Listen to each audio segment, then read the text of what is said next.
un poco el nuevo discurso ahora para descalificar a la oposición. Un manual de estilo para hacer denuncias que están descalificando las denuncias. Te pongo un caso. Ponte a ti, te llamo para que seas ministro, no del Interior, digamos, por una trayectoria familiar, que seas ministro de Defensa. Y tu familia es extensa. Entonces tienes 1000 familiares que trabajan en el Estado, que es el principal empleador del Perú. Esos 1000 familiares van a decir, ¿qué hago? El nepotismo, renuncio al Estado. Ahora, ya que me invito a ponerme en el ejemplo, yo a mis hermanos, por lo menos a mi familia nuclear, sí les diría, manténganse alejados del Estado mientras... Están leyendo mal la ley. ¿Por qué razón? Mire, yo denuncié la ley Coca-Cola y cayó el ministro de Economía y Finanzas. Yo he denunciado el tema de lo que se hizo la ley Pulpín, he participado en esa denuncia. O sea, yo soy de la oposición al gobierno, pero hay que hacer denuncias en serio. Entonces, ¿qué dice la ley de nepotismo? Pongamos si se aplicara a tu caso. ¿Sabes qué dice la ley de nepotismo? Artículo 1. Los funcionarios de dirección y o personal de confianza de las entidades y reparticiones públicas conformantes del sector público nacional, así como de las empresas del Estado que gozan de la facultad de nombramiento y contratación de personal o tengan injerencia directa o indirecta en el proceso de selección, se encuentran prohibidos de ejercer dicha facultad en su entidad respecto a sus parientes hasta en 4º grado de consanguinidad. ¿Y la Premier no tiene una posibilidad de influir en un proceso de adquisición? En todo el Perú, en todo el Estado. Eso no es verdad, eso no es cierto. Entonces, esto me parece que es una denuncia. ¿Quién le ha hecho la denuncia? La señora Yaya, que ha trabajado en el gobierno de Alan García, que ha sido nada menos que del equipo congresal de Velázquez Quesquén. O sea que es como el Agente 86, que inventaron hace poco un sistema de decir, aquí está el seguimiento, espionaje, y se olvidaron que Alan García estaba en España y que no era su dirección. O sea, hay denuncias que se caen solas. Se parecen esas rápidamente, es que Yanina Jara, entre el 2011 y el 2014, un periodo en el que la señora Premier ha tenido un protagonismo. Pero permite una aclaración legal que es fundamental. ¿Qué dice la ley? Dice que tenga injerencia directa o indirecta en el proceso de selección. O sea, no es que estén en el Estado, en el proceso de selección del nombramiento. Pero ojo, en la ley de contrataciones señala expresamente, así está en la ley. Impedidos de contratar con el Estado familiares de funcionarios con poder de influencia. No tiene la Premier poder, no. Está basado en esto. Si no, se imaginan en el Perú, donde es el Estado tan extenso, podemos encontrar cientos de paríndices de casos. Pero ¿qué está ocurriendo? Esto está desviando el tema de otros problemas de corrupción gravísimos. Está desviando el tema de los casos que están ahí, Belón del Ocio, el caso de Orellana, pero también el caso de los impuestos que no se pagan, el caso de la gente que deja de pagar sus obligaciones con el Estado. Todo eso se está pasando de lado para temas que duran una semana en los medios, 10 días en los medios, y luego se evaporan. Entonces, todo político lo ha hecho muy bien. ¿Y es ético también? ¿Es ético que la hija del ministro del Interior tenga contratos con una dependencia del Estado, o que la hermana de la Premier... El ministro del Interior es el que selecciona dentro de su ámbito? Eso no solamente no es ético, es ilegal. Pero lo otro, en el Estado ocurre así, que hay cantidad de gente, el asunto está que no tenga capacidad directa de decisión. Pero en términos políticos sí es ¿por qué? Porque hay una crisis en el gobierno. En ese sentido es político. Mira, usted como congresista nunca tuvo una conversación con su familia cuando iba a asumir el cargo, las veces que ha asumido, para que no tengan ningún tipo de contacto con el Estado a nivel contractual para evitar cualquier tipo de problema de nepotismo. Es que me parece que es un error de concepción, porque yo puedo tener familiares que trabajan en uno y en otro lado, y no tiene nada que ver, porque con eso uno simplemente está escondiendo los problemas reales de corrupción.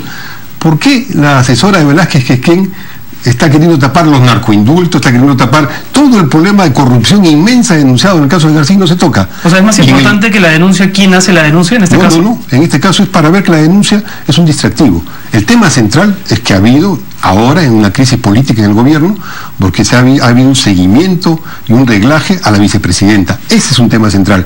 Lo otro montado con el Agente 86, que también ha sido de la policía, y Castillo, eso es una cosa montada. Pero ese es un problema real, eso tiene que investigarse y sancionarse. Mira, completamente eso juega un congresista Dan Mart, o ya después de esta denuncia, independientemente de que sea legal, ilegal, ética o no ética, cada uno creo que tiene su valoración, ¿es momento de que ella juzgue si es pertinente continuar en el gabinete, o ustedes creen que ella debe continuar a un año de que la historia de Loguero termine? El problema del gabinete no es el problema de si su hermana, o que eso es perder la dimensión de los problemas del Perú. Cualquiera tiene familiares en el Estado, el problema es otro. El problema es que este gobierno ha abandonado sus reformas y este gobierno le ha dado toda la gestión del gobierno a la CONFIEP y a la gran empresa. Y ellos están llevándose en lleno el presupuesto nacional. Hay 20.000 millones que se están dando en acciones público-privadas. Ese es el problema. Pero por un tema de gobernabilidad, la presencia hoy de dejar en el gabinete es dañina para el gobierno. Recordemos cómo ha tratado este gobierno a los anteriores premieres. Es decir, todos han salido siendo críticos del gobierno de Ollantumala. Ninguno se ha quedado, salvo Jiménez Mayor quizá, ¿no? Pero partiendo de ese tema, ¿es conveniente que ella continúe? ¿El problema es de ella o es del presidente? El problema es que el presidente de la República tiene un gabinete que lo maneja así. Y lo que está ocurriendo ahora en la relación política es que se ha roto la bancada de gobierno y es minoría en el Congreso en este momento. Entonces lo que quiere hacer una parte de la oposición de derecha, donde está el Fujimorismo, el APRA y PPK, lo que quieren hacer es poner contra las cuerdas a Humala para que ponga un primer ministro que esté en su orientación. O sea, uno que sea ya no el MEF, dominando el Estado, sino directamente capturando todo el gobierno y dejando en el aire. Eso es lo que quieren hacer. O sea, lo que ahora hay en debate no es después la hermana de la presidenta del Consejo de Ministros. Lo que hay en debate ahora es si se produce, ante la crisis política de un gobierno que ha quedado en minoría en el Congreso, un recambio de tal manera que ya el presidente del Consejo de Ministros se lo da pues al señor Miro Quesada de la CONFIEP, ya, que agarre de una vez todo y que no haya mayor discusión, entonces que vengan más leyes laborales y que vengan todo lo que está viniendo. Bueno, ese es el tema.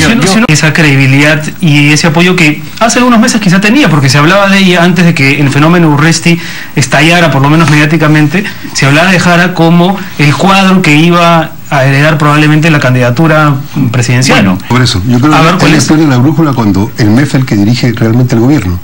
Entonces la presidenta del Consejo de Ministros está un poco en el aire.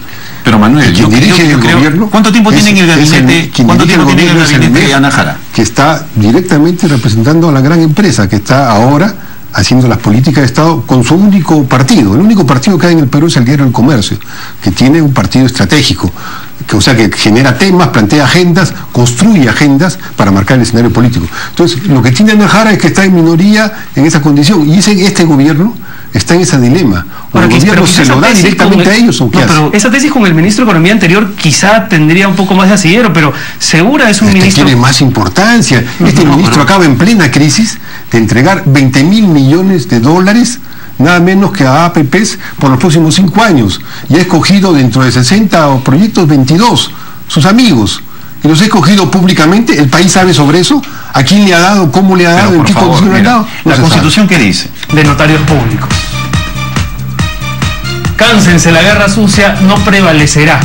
Ese es, digamos, quizá el tuit que podría invitar a pensar que detrás de esta denuncia la Premier identifica que hay motivaciones políticas probablemente del APRO, del Fujimorismo, de alguno de los rivales. Bueno, la que hace la denuncia es asesora de Velázquez Quisquén y trabaja actualmente en el mismo instituto que dirige Alan García, en San Martín de Porres.